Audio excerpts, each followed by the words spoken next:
Namaste, Vanakkam, Kaya, which is hello in local Aboriginal language. I am Dr. Rohini with you today, bringing you another podcast of Australian Indic Talk series, which is about Hanuman. We are doing it with the Hindu pastor based in Brisbane, Sudha Shanker. She is one of the founding members of Hindus of Australia, as well as she's our mentor and Hindu scholar. I would like to announce something on this auspicious day that Hindus of Australia is starting, which is Hinduism 101 with Sudha Shankar. And today it's a first episode of that Hinduism 101 series. Being this much old and having lots of scriptures in different languages uh, that have come from India, lot of we have lot of practices, rituals, and a lot of sects as well. That because it's such a free religion where you can make your own god, you can start your own sect which is derived from the main religion. Um, but it is a beautiful thing in one way, but we have also noticed that our kids who are growing up in the Western world have a lot of questions about the religion they have born into, which is Hinduism. Why this? Why that? Why so many gods? Why do we do these things in this way or that way? And if you look into look deeper into the religion itself, I guess all of these questions have answers. The only thing is that we may not read the scriptures or we may not know the sources, and that's why this is an initiative of Hindus of Australia with Sudha Shankarji, that answering all these questions of our kids so that they don't go on finding these answers on Google, or they don't go away from their religion just because they do not get answers. Namaste Sudhaji, welcome to Australian Indic Talk series Hinduism 101 with you. Today we are going to talk about Hanuman Jayanti. And how are you? I'm good, thank you, Rohini ji. And namaste to all of you and to Rohini ji. And thank you so much for giving this wonderful opportunity to talk about the most important day in the Hindu calendar. It is Chaitra Purnima, which is celebrated as Hanuman Jayanti by many Hindus. Okay. So Chaitra is, those who don't know, Chaitra is the first month of Hindu calendar. So now Hindu Navavarsha or Hindu New Year has started from the Chaitra Pratipada. Pratipada. Yes. So this is the Purnima, which is 15 days have gone, full moon day. So is there any significance to Chaitra Purnima, Sudhaji, according to Panchang? According to Panchang, Chaitra Purnima has, like Kalidasa in his Kumara Sambhava, also describes Chaitra Purnima, because at those times, before all this pollution and earth, like Kumara Sambhava, like Kalidasa, we all know is an historical figure. Everyone agrees with that. So in his Kumara Sambhava, he says that Chaitra Purnima is the time when the cold air is being completely gone and the sun is shining bright. So the brighter days are coming. So, but nowadays we are already in Bharat, at least they are in the middle of summer now, because of all the pollution and everything happening. So Chaitra Purnima, like Pratipada is the start. Chaitra Amavasya and next Pratipada, Chaitra Pratipada is the start of New Year. Like some Hindus celebrate on Pratipada, some celebrate on Panchami, Chaitra Panchami, and there are many things. But Chaitra Purnima, when you come, it has a Vedic significance. Like people who do Agni Kriya or Havan every day, for them, Chaitra Purnima is the day they restart their Havan Karikram. Like, and also if Hindus, many Hindus who wanted to start Havan Karikram, like start Havan in their home, like small daily Havan, which now everyone should be doing. They can all start on Chaitra Purnima. It was written in Vedas that Chaitra Purnima is the time when this starts. And also we can also say that, and the most important, Chaitra Purnima is also celebrated as Hanuman Jayanti. And Hanuman is the beloved God, Bhakta, whatever you say, he's of Ramachandra. Ramachandra, yep. So is the only day that Hanuman Jayanti is celebrated like Chaitra Purnima, because we have across Bharat, we have a lot of different tithis and same festival is celebrated on different tithis. So is there any case with the Hanuman Jayanti too? Bharat is a very, very ancient civilization, which we all should agree. It's like thousands, like not even 10,000 years, the civilization is living, thriving, and continuing.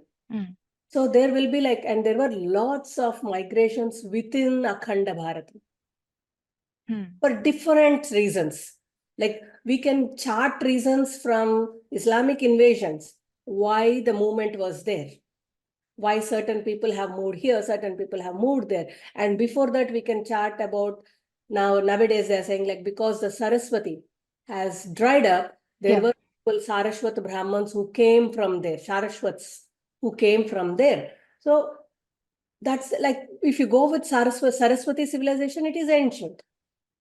So there was always movement. Once we have to, like, when we say that different people celebrate the same thing different times, we should also take into consideration the movement of humans in the Bharatavarsha.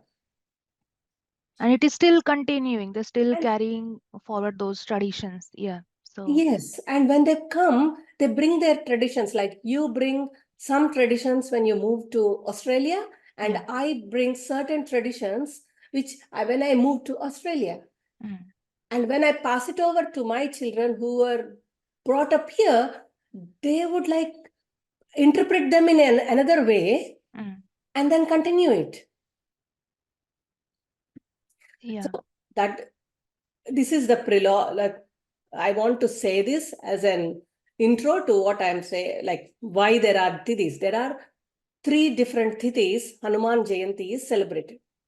The first being Chaitra Purnima, which all the Uttara Bharatiyas celebrate.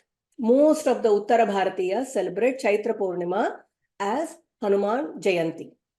But when you come down Vindhyas, the Andhra, the Telugu people and Kannadigas celebrate on the after 40 days, exactly 40 days from Chaitra Purnima, which is Vaishakha Shuddha Dashami. That Vaishakha is not Shuddha, sorry, Krishna Paksha. So Vaishakha Krishna Paksha Dasami, which this year falls on 2nd June, people of Telugu and Kannada origin, they celebrate it that day. And also there is another thing, like who are Hanuman Dikshas, who are Hanuman, like whose Ishta Devata is Hanuman, who has Shraddha on Hanumanji's worship. They take Diksha from these 40 days, they are in that worship of Hanuman. So they take the Diksha on Chaitra Purnima, end it on Vaishakha Krishna Paksha Dashami, 2nd of June. And this is and on 2nd of June, after they complete the Diksha, they celebrate Hanuman Utsav, Hanuman Jayanti Utsav, or Hanuman Janmotsav. Yeah, yeah. And there is another which I'm saying. Now we have covered 2 thidis.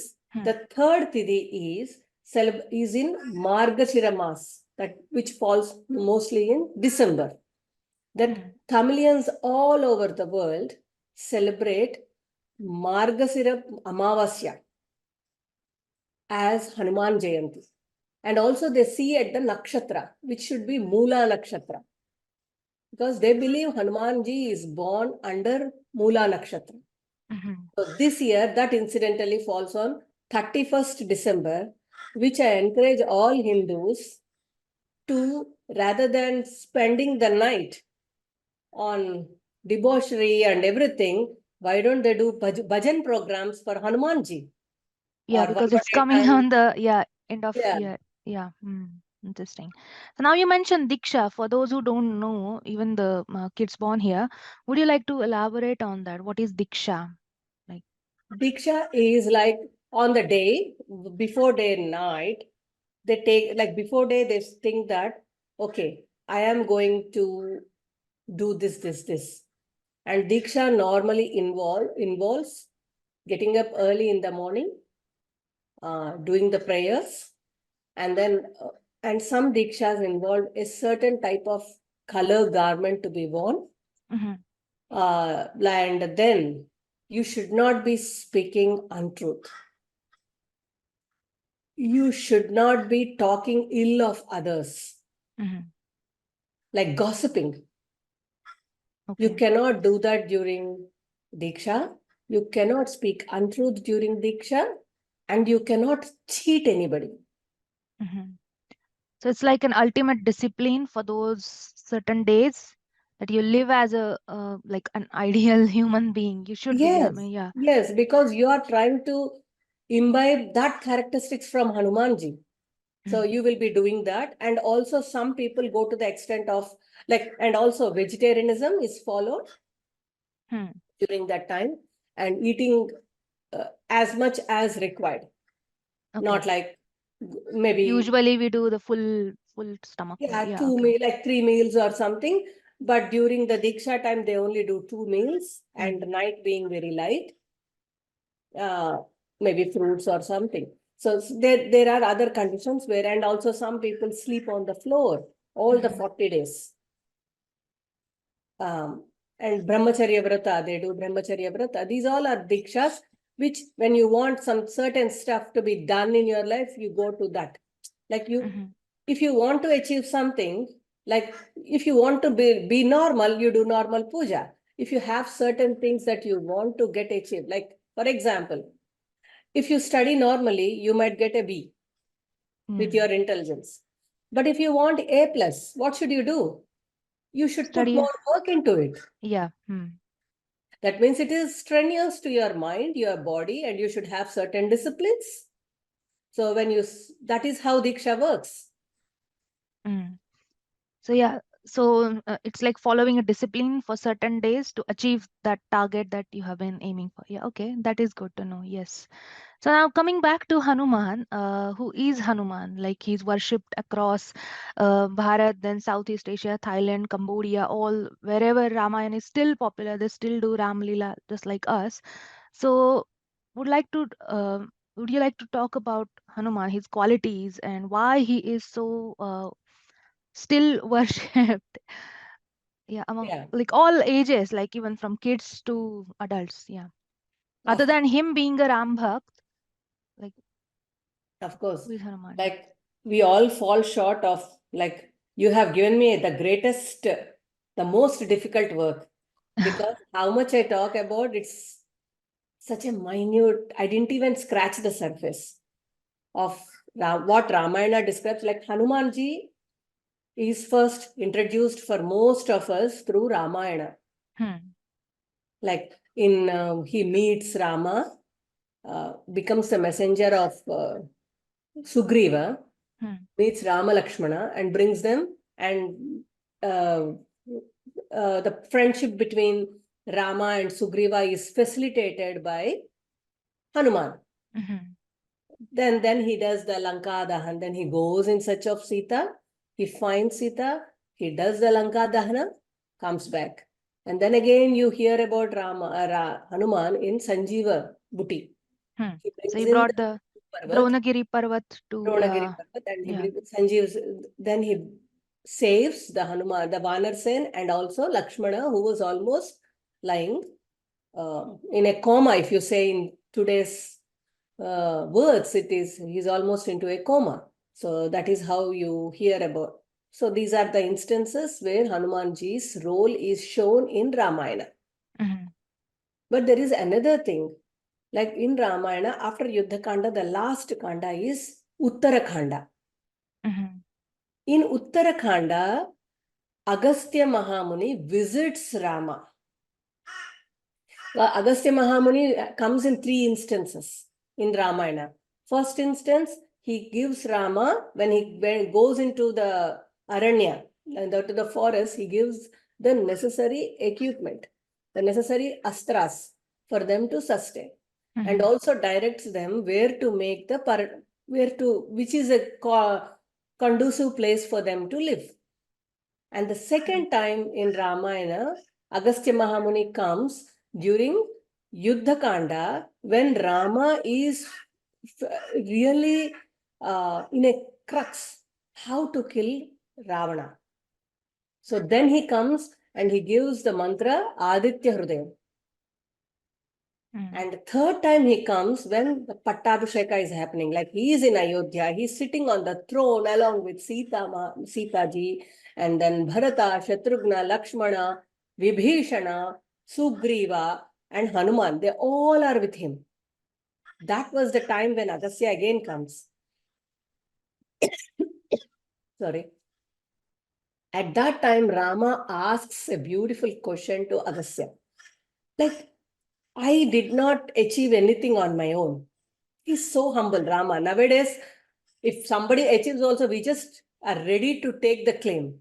Yeah, credit grabbers everywhere.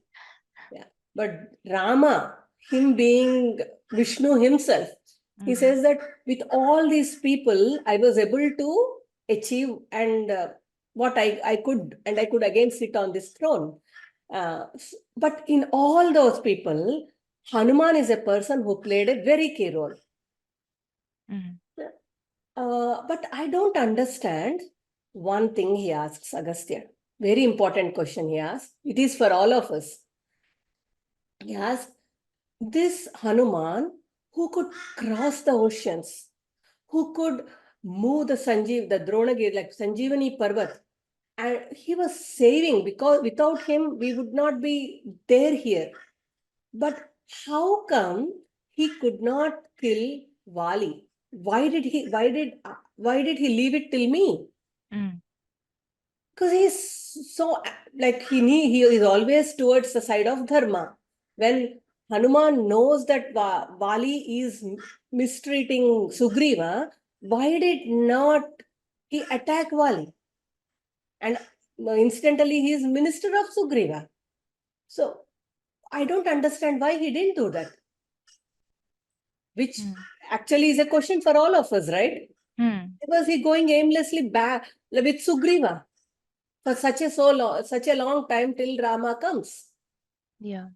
So then Agastya, in his own way, he says that you want the world to know, so you are asking me this question.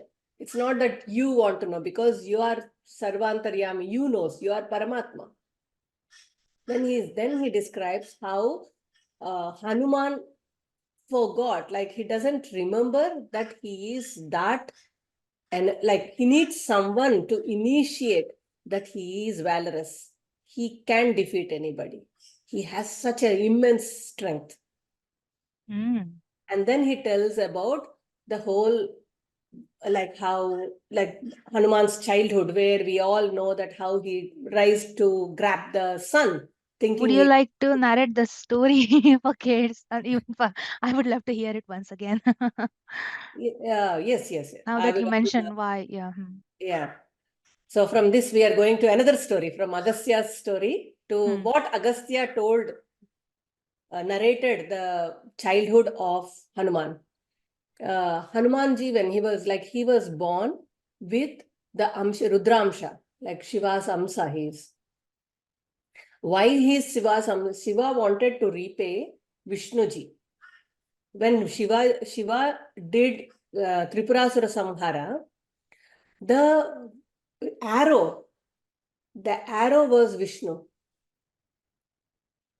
The Vishnu served as his arrow. So now when Vishnuji has taken the incarnation of Sri Ramachandra Prabhu, he thought that I would come as Hanuman and serve him. Because in Hinduism, debts are very, very, very important. We have to clear our debts. Yep. So that is how our gods have shown us, like as a model, like, yep, see, we are also clearing our debts. So of course you have to do it. You cannot escape your debts.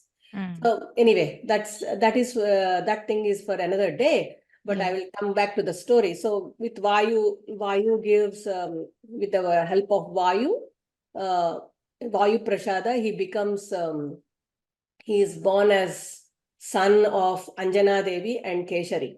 And Keshari is the king of Meru Parvata. The Vanaras who lived in Meru Parvata, he is the king, Keshari. And from childhood, like he was just a little baby. He was not big. He was not even a toddler.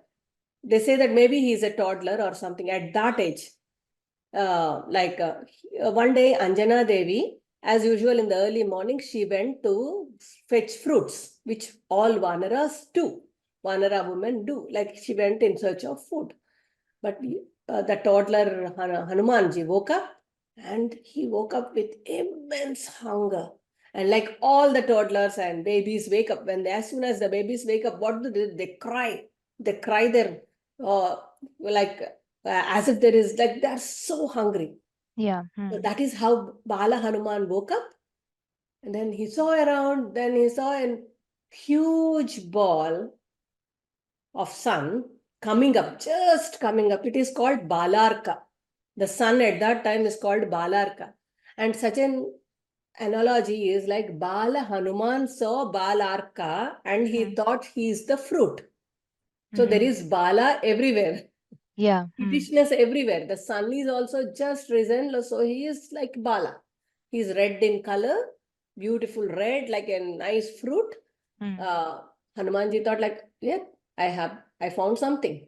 I don't need, so he just jumped up. He didn't even know that he can jump at that time, but he just jumped up. Jumped up and he was going. He was going like an arrow. And then when he was going like an arrow and trying to reach the sun, many people ask, like actually my children asked me this question, like, Mom, how can he do that? Sun is super hot, right? Once you cross the atmosphere, he will be burnt. Then he said, like, I at that time I said, like, oh, he's a god, he's Varaprasada. He like of Vayu, so he could do that. But later on, that started my search, and I started reading. And in Agastya Samhita, which one book which prescribes the worship of Hanuman, the Diksha, how to take the Diksha, which we have previously, it says that when he was flying, he is Vayu Nandana, right? He is the son of Vayu. So the wind god was bringing all the cool, ice-cool breeze along with his child when he was going up. The ice-cold breeze was following Hanuman. Hanuman is engulfed with the icy breeze. So sun could not do anything. Even though he crossed all the spheres of atmosphere, stratosphere, he was safe. Yeah. Like how parents keep their children safe, whatever they do, like the father and the mother protect them. So that's how Vayu was protecting him. And he goes up, tries to snatch Surya. Exactly at that same time, Rahu is coming to devour Surya, because that is a solar eclipse day. So he was on his way to devour. Hanuman was like, and he saw Hanuman grabbing Surya. So he thought that something is wrong. These devas are conspiring beside, because he had the help of Vayu. So he ran to Indra and said, like, what is this? Why are you conspiring against me? Why are you going against the laws of nature? Then Indra doesn't know anything. So he asked, like, what?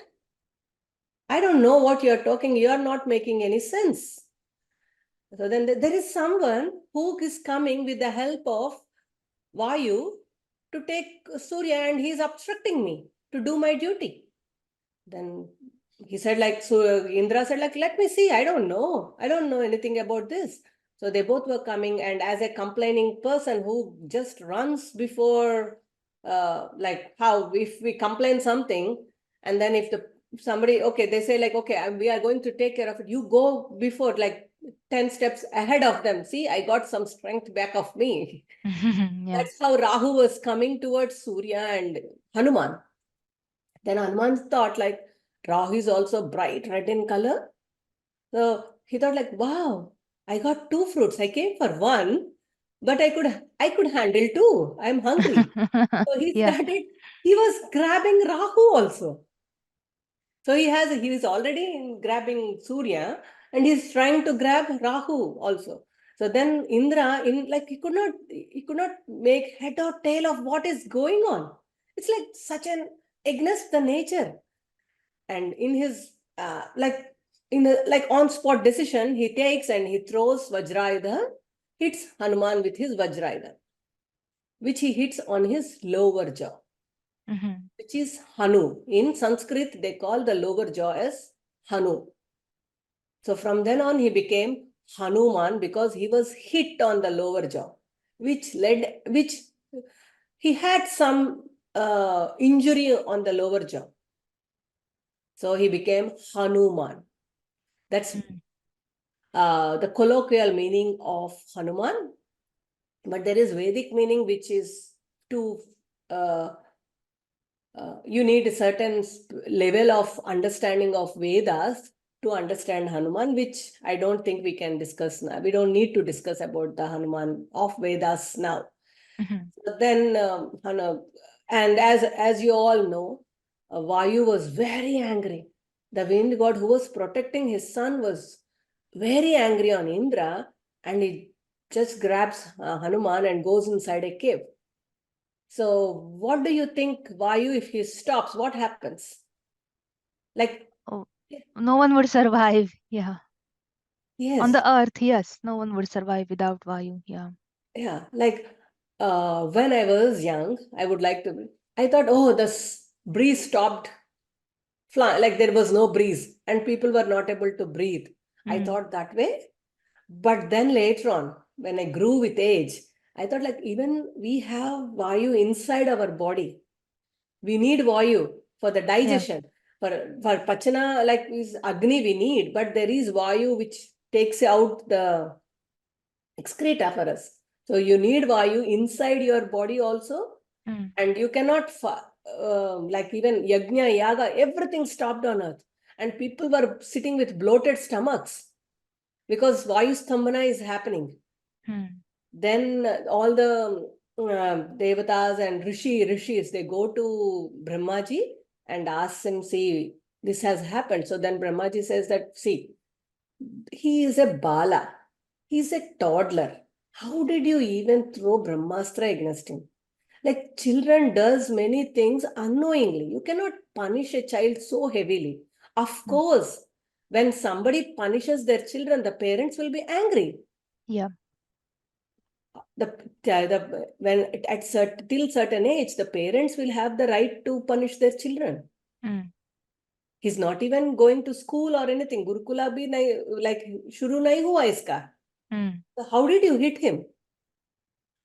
And it is loka vidita that parents don't like their children being schooled by strangers or anybody in their family. Like they want their children to be schooled by them. Then he sees the mistake he did. Then he goes to Vayu, like all the devatas along with Brahma, and goes there and gives lot of boons. Like Vajrayudha, his body becomes so like as an Vajrayudha itself. So indestructible. Indestructible. So he's called Bajarang Bali, which is Vajrang Bali. The actual name is Vajrang Bali. So all his body parts are as strong as Vajrayudha or diamond. So he is Vajranga Bali, which is later called Bajrang Bali. And then Brahmaji gives that Brahmastra will not do anything to him. And lots, everybody would be giving him something or the other to pacify his father, the Vayudeva. Then he brings back, the Vayudeva brings back the Bala Hanuman, who is a bit injured on his cheek, to his mother, Anjana Devi, and his father, Keshari, biological father, Keshari. So that is the story of Hanuman. And then that's when he was given that he would forget his strengths until someone reminds him that, okay, you are the one. Yeah. So we all know that he's a toddler, okay? And the toddlers, they are so, and a toddler like Hanumanji is super active. So he was going around, but he didn't know that he has such strength and he's indestructible and he doesn't fall sick. He didn't know that. So he was going on a spree of destruction. Because he thought like, oh, see, most of the children, even today, like if we say, like if they pull our hair and we say, they would love to pull it because they're getting some reaction from us. Okay. Okay. Like if mother or anybody, if they pull the hair and they say, the child will keep on pulling it. Because the mother, it's not they see the pain of the mother or anything or other, it's just that they got that reaction. So Hanumanji, wherever he goes and he's destroying the yajna or the things which are put for the yajna in the in the ashrams, they are saying, why did you do it? Why? How come you do it? So he was getting that reaction and he was doing more and more, destroying more. So, without knowing that what is it doing. yeah. Kids are like that. You can't stop it. And some kids, they love to some kids they love to break the toys and see what is inside. They know that they would be punished or scolded for it, but still they do it because they love to do it. That's it. So Hanumanji was like that child. But there was a time when the rishis were fed up of his Nautanki. So then they said like, see Hanuman, you will be forgetting that you have this immense strength. It's not that he will forget he has immense intellect. It's only that he forgets he has immense strength. And he is indestructible. Those are the two things they say that you will forget, and you need somebody to remind you of it. Then it will come back to you. Every time someone has to remind you that you can do this thing. So I think this reference comes from Valmiki Ramayana, isn't it? If someone Valmiki wants Ramayana, Uttarakand. Uttarakhand, okay.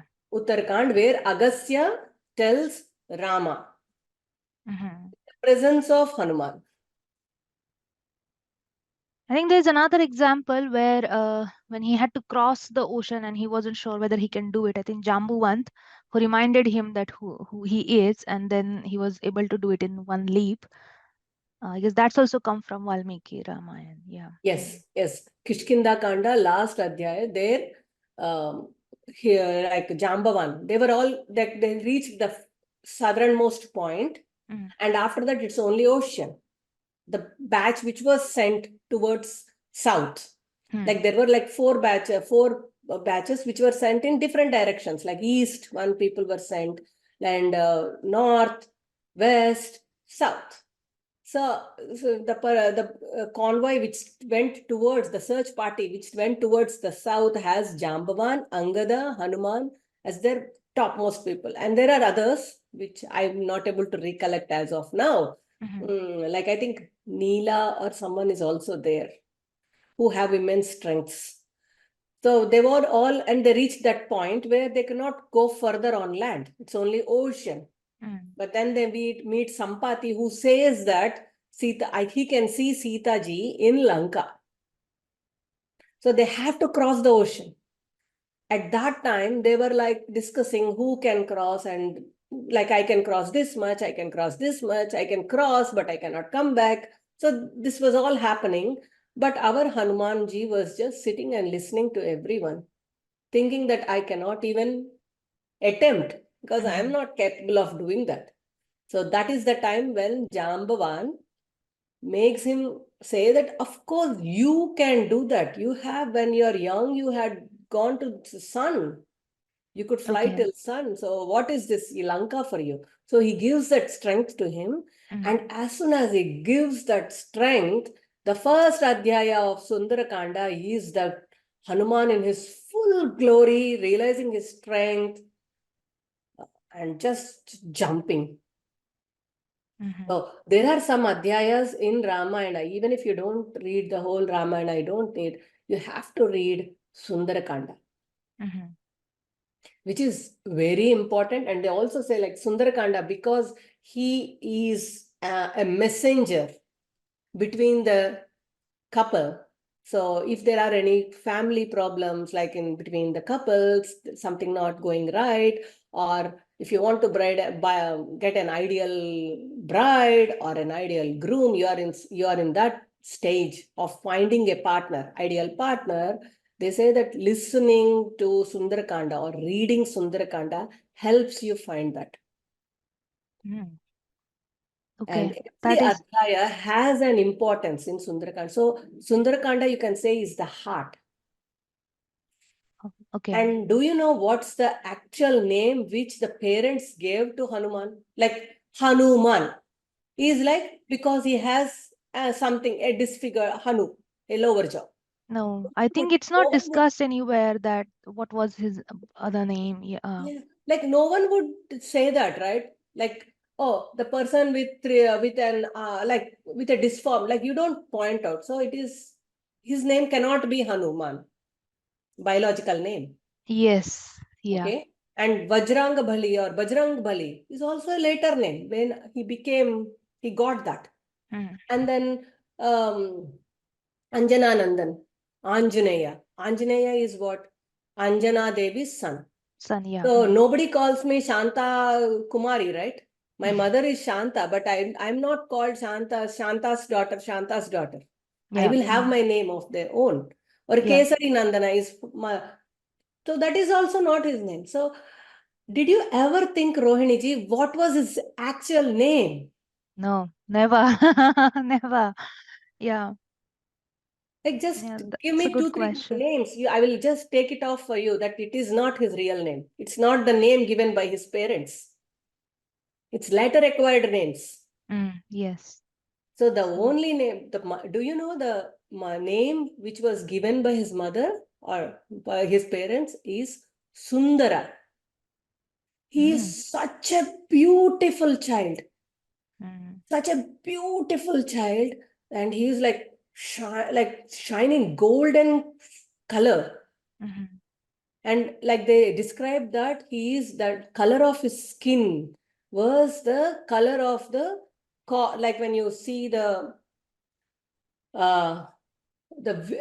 rice stalk, the golden color, which is fresh golden color. That was his skin color. And like Krishna, if you remember Krishna ji, when he was born with hands like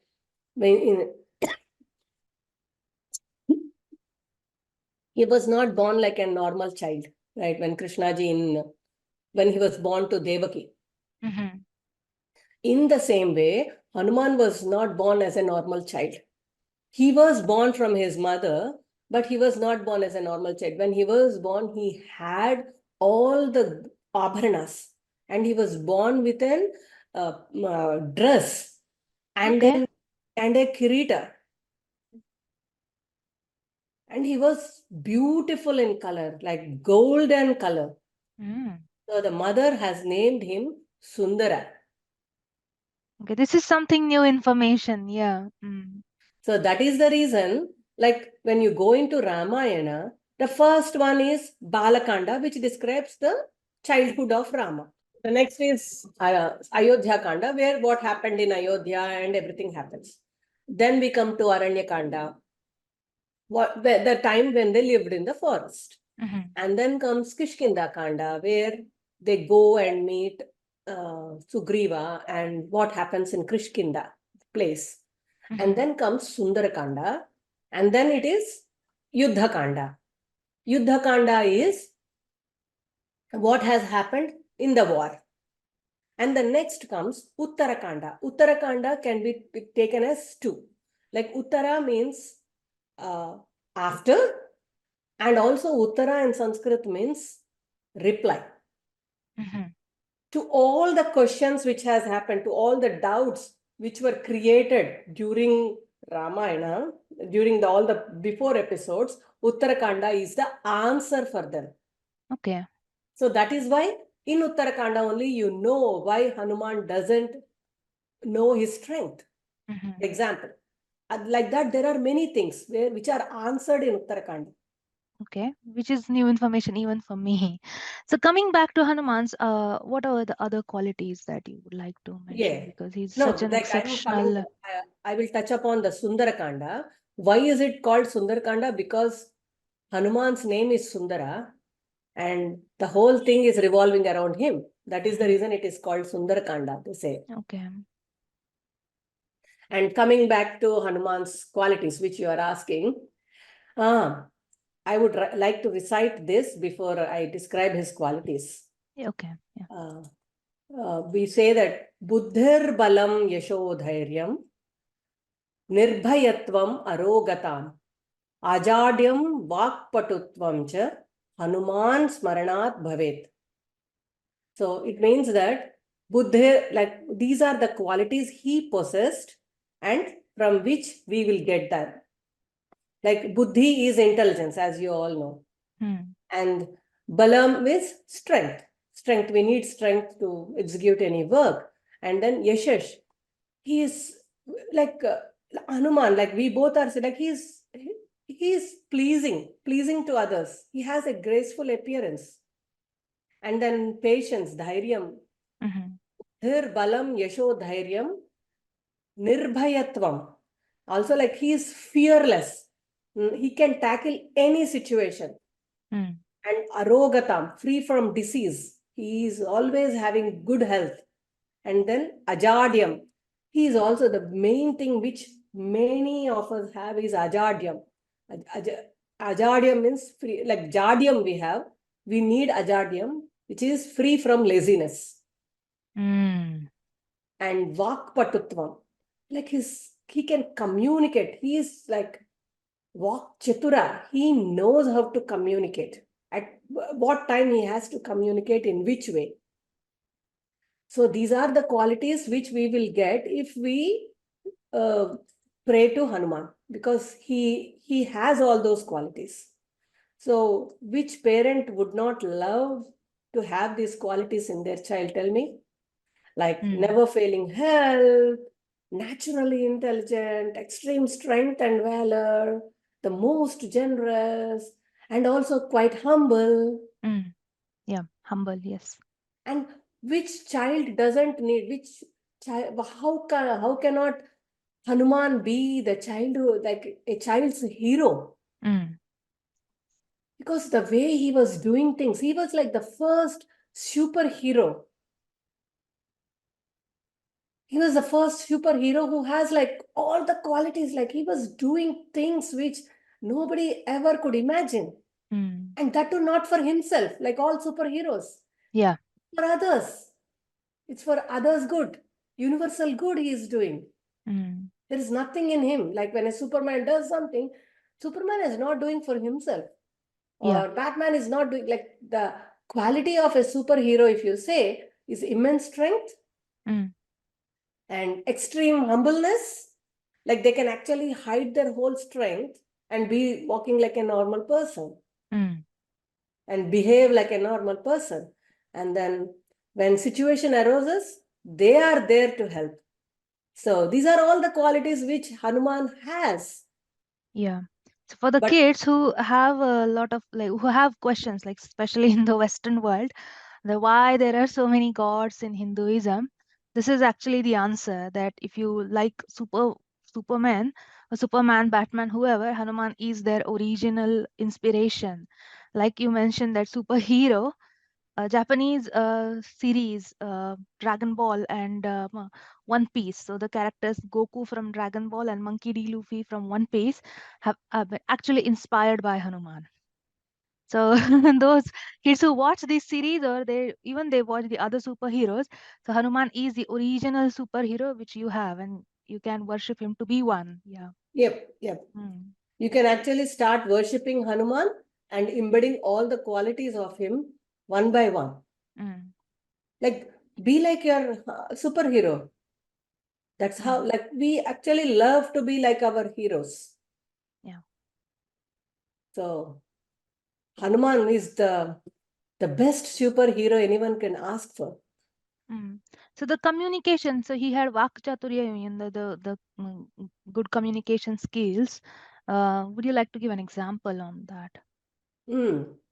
I can give you like the most famous example is in Ashoka Vatika, when he in Sundarakanda Ramayana, when he meets Sita, like he can see Sita in great distress, and that was the time when Ravana came, and they had that famous dialogue that she puts in grass between them both, just signifying that he is just a blade of grass for him.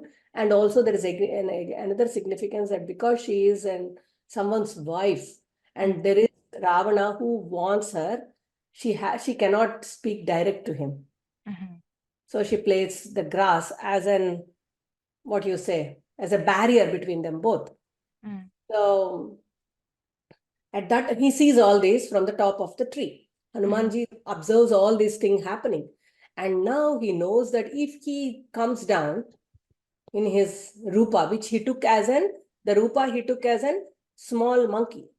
That was the form he assumed to go around finding loopholes in Lanka and then also searching for Sita. So at that time, he could understand that because of his intelligence. Naturally, he's intelligent, right? So he knows that that woman would not believe me. If I go down and start saying that I am sent by Rama and this one, she will not believe. She will be scared. She will just drive me away, or she will do something which is uncalled for. For all the mission will fail. The whole mission will fail of search. So he thinks so, and on the spot, he starts reciting Ramayana in a very melodious way. But the language he uses is Maithili language, which was spoken by certain people in Ayodhya. And also Sita's own language, because she comes from Mithila Nagari. Yeah. Yes, it is Sita. She is a Mithila Rajaputri. So the language which is spoken in Mithila might have been Maithili language, but this is a corrupted form because the people have moved a long time ago, that certain community from my Mithila Desha to Ayodhya. They retained their language and they speak a corrupted one, which Sita would obviously know as soon as she came into Ayodhya. So he used that language for the authenticity that he is not a Rakshasa. Because Rakshasas can take any form, speak a language, but no Rakshasa will think of to speak the corrupted Maithili. Okay, yeah. So that is how Sita, and he also captured the attention of Sita. Like she was sitting down, grieving, and suddenly she hears an language which she knows. Not the popular language, but an exclusive language. So then he slowly comes down and starts initiating a dialogue with Sita. So that is his intellect, that is his walk. Like if a person, if he can know, he knows that language, just imagine how many languages he would have known. Yeah, now that you brought the subject to language, yes, I mean, even in that times, people kept their languages. So yeah, this is one of the initiatives that that Hindus of Australia have been carrying out, that speak your own languages. Yeah, so even Hanuman could speak multiple languages for the kids who, again, think that English is the only language they should speak. Yes. Even the superheroes know all the languages. Yeah, go ahead. Like, where is Hanuman? Hanuman is in Kishkinda, down south. But he knows the language in Ayodhya, and that too a minority language. Yeah. So it is very important to develop your sphere. There is no wrong, like it is actually a credit to anybody. Like if you know as many languages as you can and also converse in them, it raises your intellect. Yeah. And who knows, like that language came in to get his confidence of Sita. Yeah. So that is like, because Sita had never seen Hanuman before. Yeah, and yes, so and finding. Yeah, and he is very different for what Sita, and also she is in great pain. It's so difficult for her to believe anybody anymore. Yes, yeah. So that's one example for you. Yeah, that's a very good example actually. Even though people read Ramayana, people tell those stories, but no one actually explain these ones, and that's why we need people like you who can get these interesting stories out, which should be discussed. Yes, yeah. So and also Rama gives the credit when first time Rama meets Rama and Lakshmana. They were coming because Shabari Shabari Ma tells them to meet Sugriva. Because Kabandha directs them to Shabari, Shabari directs them to Sugriva. So when they are reaching that place, like because they know that the geographical location where he will be, so they are reaching that place. Sugriva gets threatened. Like he thinks that these people are warriors. Looking at them, they are looking like warriors, great warriors with bows and everything. yeah, their So appearance, yeah. Sword, huge, long swords, bows, which are like elephant bows. So they are like super masculine, quite threatening to Sugriva, who is already afraid. So he requests Hanuman to go and check in, like Hanuman doesn't take the form. Sugriva directs him to take the form of a Brahman. A humble Brahman where people, because like Brahman signifies, the look of it like signifies like he is not after anything. He's only for doing good to you. So those days it is believed that when you see a Brahman, it is so you only have positivity around. You will not get any negative thoughts when you see a Brahman. So he assumes the form on the advice of Sugriva. He assumes the form of Brahman, goes to them near the river, Pampa river was riverside, Pampa river, banks of river Pampa. And he asks like, who are you? You are looking like Kshatriyas. And I can see you have like long bows, but you are in ascetic clothing. So you're not where, yeah, even though you look like you are princess, but yeah. Yeah, you have all the bearings of princess, but you are in the dress code of aesthetics and you are following an aesthetic style of living.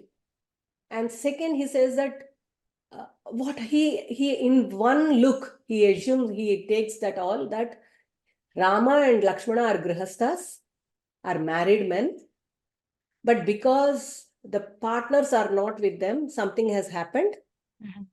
And like the partners, okay, married men will go around, like go places, but they have a sorrow look on them. So there is something wrong with their spouse. Because something is troubling them. So that is how he actually addresses them also. It says that in if you see Kishkinda Kanda first chapter or something, that is the way he addresses Rama, that you are a grihastha, but you are in great pain. And you are looking like a prince and a warrior, but you are having ascetic clothing. What is this? Why are you like this? What is happening? So his observation and the way he speaks, Rama says Lakshmana that this person is Trivedi. He knows three Vedas and also Nava Vyakarana Pandita. Vyakarana Pandita. He is a very, very scholarly person.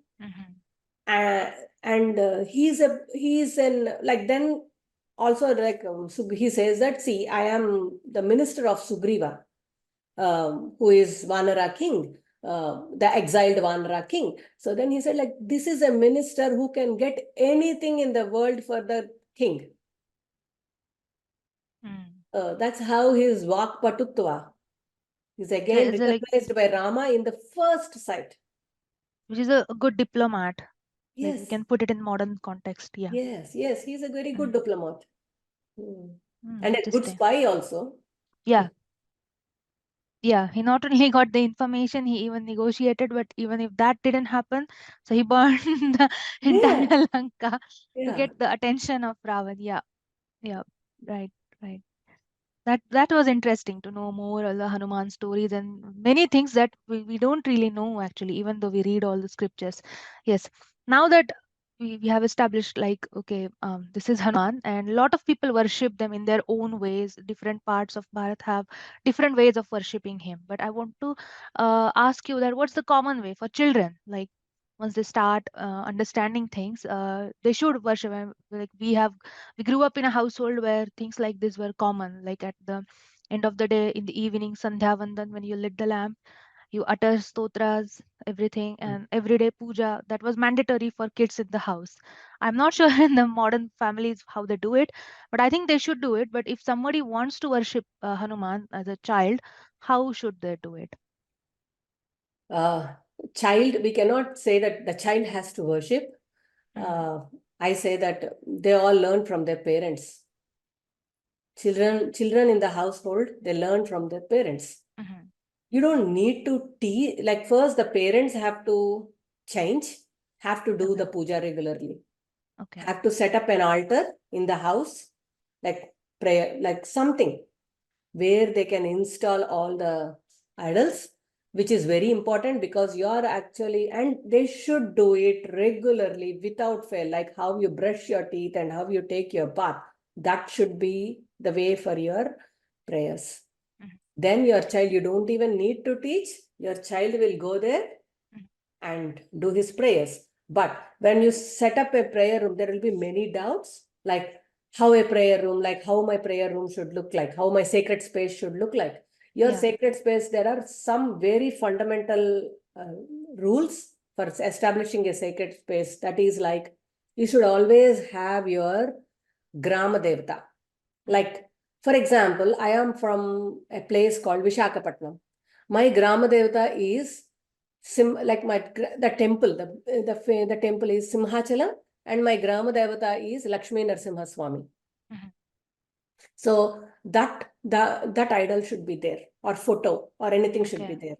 Because whether you are following it or not, that should be there, describing your origin. Okay, they may not understand this. I mean, I know we will be coming up with a lot of content, like a lot of questions. Even I have a lot of questions that I will be asking you about this only. So, but I would like to break you there because, yeah, I mean, this is a huge topic. I would like to bring you back to Hanuman again.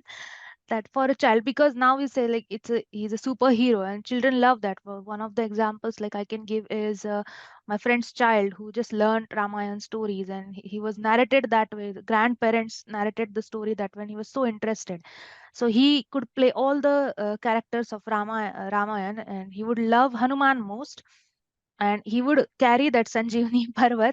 He made himself a Parvat, and whoever comes to their house, he will narrate that story with all the props and that. That's how like a 3 or 4 year child got involved into these ones. So I guess the way you narrate these stories, they get into it. So, but again, as they grow up, they should actually, I think, worship or follow Hanuman, because that's the way till they go into the real world, because discipline and all other qualities they need to acquire to survive into the real world. So how do they do it?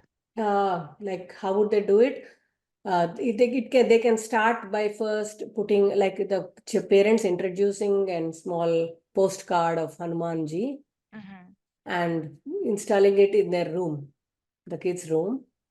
And every day before they go to school, they just pray Hanuman and make them learn a small stotra of Hanuman. Sorry. Small stotra of Hanuman, and they repeat it. The parents initially could make them do that repetition, and later on it will become a habit to the child. And also, like even in the evening ones, prayers near Hanumanji, that postcard which they were given on a very special day. It should not be like, oh, you just give the postcard.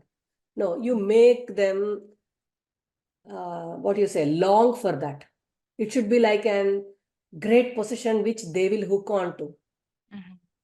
Make them earn for that postcard first, so that they will, you don't need to take care of the postcard. They will take care of it themselves because they have worked for that postcard of Hanumanji. So once that postcard of Hanumanji or a small idol of Hanumanji is there, they will fall. They will fall. And then you keep on describing the qualities of Hanumanji through stories and make them like, because in Kali Yuga, Hanuman worship and Ganesha worship are said to yield results. And they are the people, like Kali Yuga Devatas, they are called. Hanuman and Ganesha, they both are so relatable, even for a child or even for an adult. So Ganesha will be like cute little god, and then during Ganesh Chaturthi, you can make your own murti, you can worship it, and kids love that. I mean, we do have Ganesh making workshops, or even the Hanuman, like you just narrated the story of his childhood, which is like we all grew up listening to. So yeah, that's what. So the worship is important for the kids. That's what I wanted to say.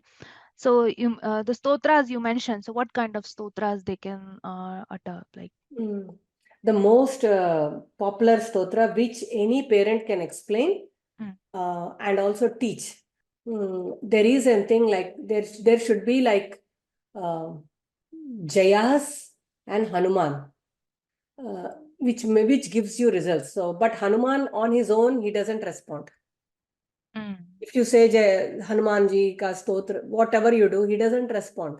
He only responds when you first do the smaran of Ramji, SriRama, because he is Rama Bhakta.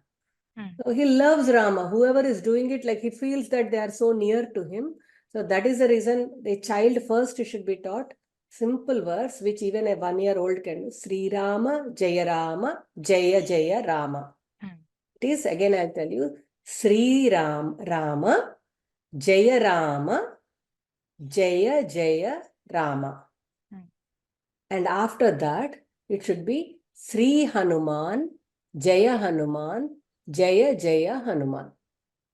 So actually the parents can start off with this 3 times Sri Ram, Jai Ram, Jai Jai Ram, and 3 times Sri Hanuman, Jaya Hanuman, Jaya Jaya Hanuman. And even when most of the children, they don't want to go anywhere on their own. Like they're a bit scared of darkness, of unknown places. So just tell them like, oh, you know that mantra, no? Hanuman mantra. Sri Ram Jai Ram Jai Jai Ram, Sri Hanuman Jai Jai Hanuman. Keep on doing it. I guess Hanuman Chalisa is one of those like where people, whenever you get scared, yeah, it comes automatically. I mean, but when you say for a little kid, Hanuman Chalisa is a big thing. Big like thing, yeah, before for adults, even like, even this is like you can do it anywhere, anytime. Yep, Hanuman Chalisa should be done. Yeah, as they grow up, they understand more of that. Yeah, okay. Yeah, like maybe a 3 years or 4-year-old child should be taught Hanuman Chalisa, but before that you can do this. Or there is another one, which is next one is Asadhya Sadhaka Swamin, Asadhyam Tavakim Vada, Ramaduta Kripa Sindho, Mat Karyam Sadhaya Prabhu. Asadhya, in any language, in Bharatiya language, you know what Asadhya means? Impossible. Impossible, sadhaka, impossible things, sadhaka is one who achieves, who is striving. So, asadhya sadhaka swamin, the person who can achieve the impossible. So, nothing is impossible for you. So, Ramaduta Kripasindha, the person who was the messenger of Rama and who is very passionate, very humble, most generous, Kripasindha, most generous. My work, mat karyam, my work, let me achieve also. Help me achieving my work also.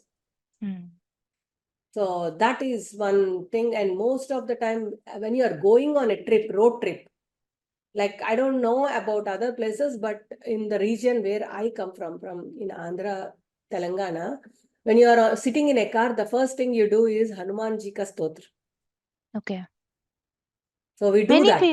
I guess it Yeah. is common across India. Even I happened to hear from Sonu Nigam where he was traveling in Pakistan, and he was uttering Hanuman Chalisa because he was scared, and he himself have said that in one of the podcasts that he was uttering, so the car behind him got blasted, but his car was safe. So yeah, I mean he comes to your rescue whenever you are in danger and whenever you remember him. Yeah, Yeah. lot of yeah, have So lot of that is people also have that that is personal also a experience. good way Mm, to teach your kids. As soon as you sit in the car along with your children, recite along with them.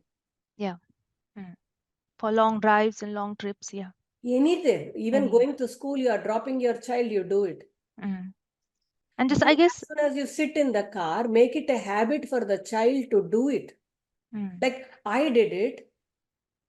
Like I am not ashamed of my religion, of showing off my traditions. Even though personally, as a family, we were the only Hindus or even Indians in a town, which is like an outback town in Queensland. So that we were showing it off. We were showing our culture. And I'm very much proud to share with you that both my boys, if they sit in a car or start anything, they would recite Hanumanji's Stotram of Jaya Mantra. Like I taught them the Jaya Mantra, which is it is called Jaya Mantra because it gives you success, which he has recited, which Hanumanji himself has done as a roar, sitting in the Ashokavana before starting to destroy the Rakshasas. So it gives you immense strength and it protects you as The well. whole thing gives you immense strength. So teach your kids to do this because you are actually helping them. Yeah. And with reciting of these things, I mean, that's what I guess our parents did with us. Like daily, we had to recite stotra, so that made our memory strong. Not just that, but vocabulary stronger, and the pronunciations. And in the Hindu kids growing up in Western world, they would always struggle to speak Indian languages or Indian words. But if you recite these stotras, I mean, those pronunciations will come out better. Yeah. The first thing is, yes, English, they can speak in an Aussie accent or whatever accent they want. But mother tongue, they cannot. That is inexcusable. You cannot let them speak mother tongue in English accent. No, that's like personally, that's not right. Yeah. And along with that, like if you want to be an athlete or a sports person, where in India it's really common to have Hanuman pictures on the gym walls, and even those akhadas, like traditional Indian gyms, and the yogics, the sports, kusti, or these days they use it like WWF or something, but the Indian version of it is a kusti, which is much more, I guess, different and interesting than the modern ones. Also the Mallakhamba and all that.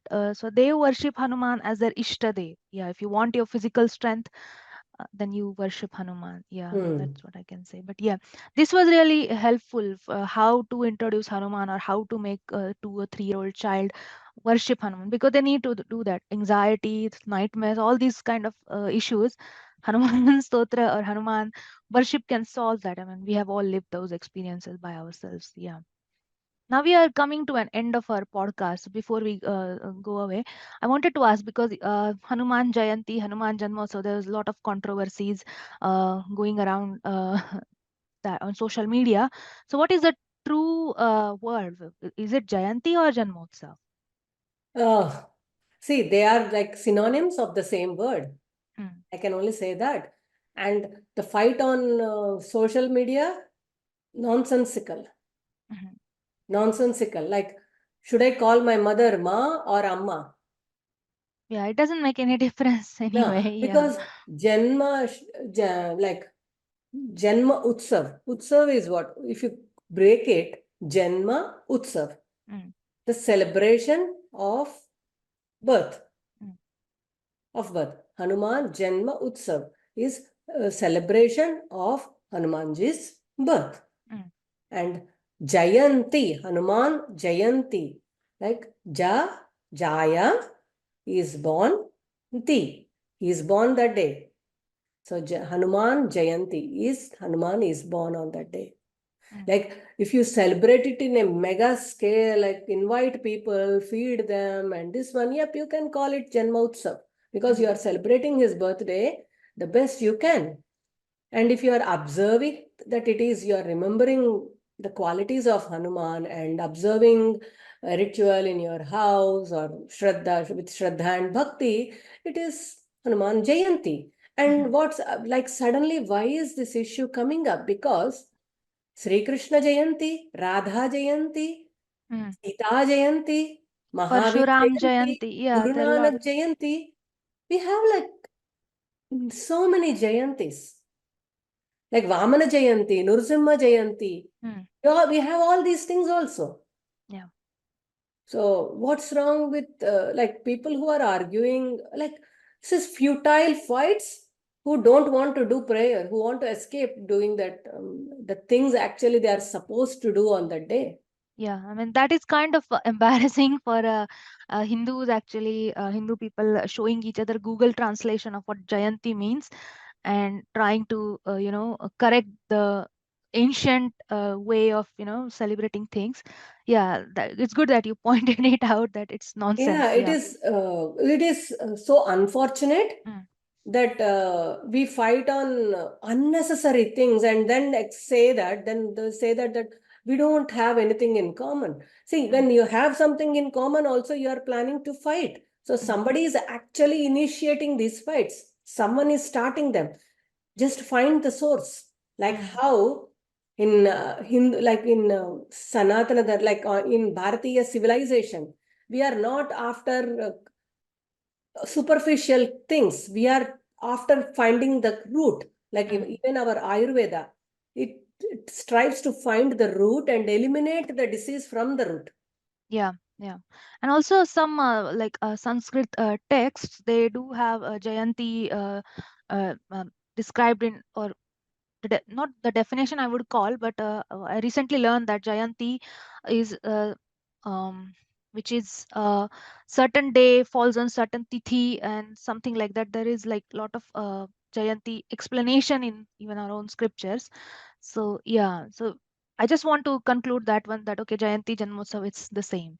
Again, coming back to Hanuman, that before I forget, that if someone wants to know more about Hanuman other than Ramayana, so where is the source? Where is the scripture that they can read about him in detail? The first text which you have to read about Hanuman is undeniably Ramayana. And also read Uttarakhanda. Okay. Uttarakhanda of Ramayana. And then next, it is Parasara Samhita. There is a book called Parasara Samhita, and that is where the Achar, like Hanuman's Tattva is given. And how to worship Hanuman, what are the things you have to do to get his benevolence and all that is explained in Parasara Samhita. And there is also Shiva Purana, which also talks about, there are many Puranas, like not all, but I think Padma Purana talks about Hanuman, if I am not wrong, and also Shiva Purana. Okay. Even in Puranas, Hanumanji's Tattva is mentioned. Like that is how we know that he is an Amsha of Shiva also. So there are plenty other sources to know more about Hanuman. Yes. Yeah. But if you want to, like your Ishta Devata is Hanuman. And if you want to follow how to worship Hanuman and get his blessings, yeah. Parasara Samhita has. Okay. And so download Parasara Samhita, and I think it is available on, what's that, on net. In Wisdom Library is one area where I do a lot because it has nice translation from Sanskrit to English. And also Lipis are there, Wisdom Library. And also the archives, the archive.com, is it? Yeah, that also has ancient texts as they are.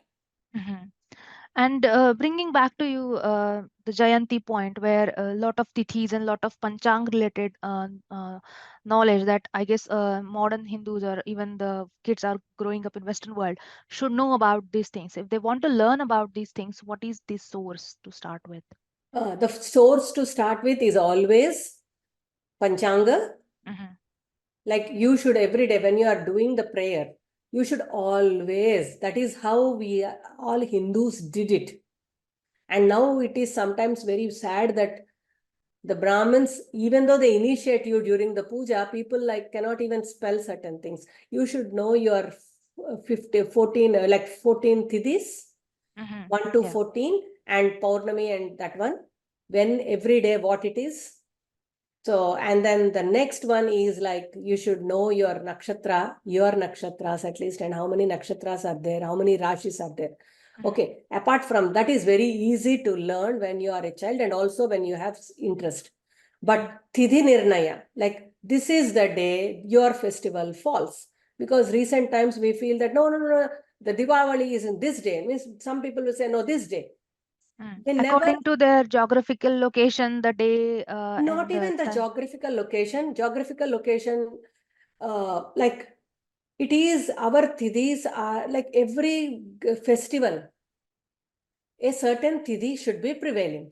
Yes, yeah. Okay, like for example, I say that Ganesha Chaturthi, which is the most common festival, like everybody celebrate, all Hindus, but everyone say that today is Ganesha Chaturthi, no, next day is Ganesha Chaturthi. But Ganesha Chaturthi, the rule to Nirnaya, like which day is Ganesh Chaturthi is, you take the Panchanga in the afternoon, like at 12 o'clock, from 11 o'clock to 2 o'clock, which Tithi is there. If Chaturthi is there on that day, Chaviti is there on that day, that is Ganesh Chaturthi. You want to do puja in the morning, you want to do puja in the evening, nothing. You don't need to worry. Like, because recently I had one person has called me and said, you're saying today is Chaturthi, but I want to do puja before I go to work. But then there is no Chaturthi. The Tritiya is still there. So what should I do? The first best thing is you do the upavasa, come back home, do Ganesha puja in the evening. That is the best thing to do. If you are a devoted Hindu, like the first rule is that one. Okay. Second rule is, if you are still like you wanted to Ganesh Chaturthi, but you cannot come in the night, you cannot do any puja in the evening, so you want to do puja, just do Kshamapana Namaskara. Say that, Swami, Ganesha, you know everything, and I will be unable to do puja in the evening, so I am offering you the puja in the morning. So when this is so nice, I mean, even though you can't manage your manage puja, the rituals because of your busy work, our gods are so forgiving, so they won't send you straight away to hell just because they didn't you didn't worship them. That's something that only Hindu religion offers, I guess. Exactly, there are so many things that you can get away with in Hindu religion, and we are getting away with it, not realizing that our religion is so forgiving, so encompassing, so compassionate. Yeah. So the book which I was telling, sorry. Continue, Where this all information is there, which you all can buy, is a book called Nirnaya Sindhu. Nirnaya means, like in Sanskrit, if you translate it into English, it is decision? Rule book. Okay, rule book. Okay. Yeah, rule book. It is, if you loosely translate it into English, it's rule book. So every Hindu household should have Nirnaya Sindhu with them to understand which tithi, how to celebrate the festival, on what time and day it is. Yeah, based on Hindu calendar. That is something I learned today. And before you go away, I would like to ask one last question about Hanuman Jayanti. So it's common misconception across India or in many communities that women cannot worship Hanuman because he chose chose celibacy throughout his life, so he does not want to be touched by women. Is it true? As you rightly pointed out in your first statement, a misconception, we can leave it that it is a misconception. Okay, so is there any evidence There that's is saying no that? evidence whatsoever that no god in Hinduism has that rules. I can say that. There might be rules for kshetras, but to visit a kshetras, but to not worship that god, no. Even Everyone can worship Hanuman. so married, unmarried women both can worship Hanuman. Yeah. Everyone, without fail, has to worship, because he's he's a messenger who made sure the two greatest lovers are united. So why will not a woman not worship Hanuman? Yeah, he protected Sita, so why wouldn't he protect you? And as you mentioned, he used to Sita. Yeah, that's a good way of putting Hanuman's another quality that he made two lovers meet. I mean, how big a job was that? Yeah. Right. So this should have that should be just not even discussed. And if at all, like, people who find any doubts in the podcast we are doing now, I encourage them to please put out their questions there for us and challenge, and also with textual references. Okay, where they are getting that information. We are doing with textual references. Yeah. We have what we can, like, when we are talking something, we are talking from in text, like in scriptural evidence. So if at all they have that, no, women should not worship, please provide. Where did you read it? Okay, that is very important. I want to say before everyone, because we will be please don't ask questions based on TV serials. Do your homework and then ask us.